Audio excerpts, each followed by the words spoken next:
Маршрут открыт. Республиканский автовокзал готов продолжить работу в штатном режиме согласно установленному графику.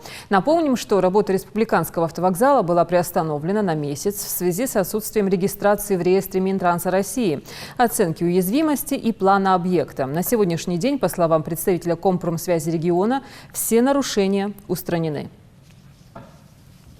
Такой комплекс необходимого пакета документов, который закреплен в 16 федеральном законе, также в различных приказах и нормативно-правовых актах правительства Российской Федерации.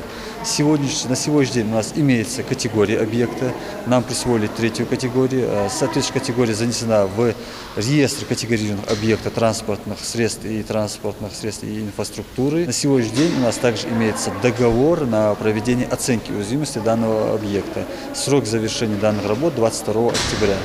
После завершения оценки мы будем приступать к выполнению плана по обеспечению транспортной безопасности. И после выполнения этого плана считается, что комплекс необходимых мер по обеспечению безопасности, которые отражаются в документах, они у нас будут полностью выполнены. Напомню, ранее правительство республики перенаправило общественный транспорт на территорию бывшего автовокзала в Назране. Но и сейчас из-за ремонтных работ, проводимых на федеральной трассе, несколько маршрутов будут временно функционировать на старом. Те маршруты, которые и ранее функционировали и оставались на том участке, это у нас Техникум, Икажево, получается, Магаз, Алиюрт, Сурхаки. То есть основной пассажиропоток, который закреплен за городом Назрань, вот эти маршруты будут оттуда отъезжать. Все, что выезжает за пределы республики, именно которые были связаны с данным автовокзалом, это у нас центральный, это получается Питер, Москва, также Краснодар, Махачкала, Кисловодск, Ставрополь. Это основной костяк, который у нас уходит из республики, то есть уезжает. Это все будет в прежнем режиме, в прежнем графике отъезжать от данного вокзала. Говоря о пригородном районе, сегодня мы полностью после обеда закрепляем здесь весь пригородный район РСО-Алани, который функционирует от нас.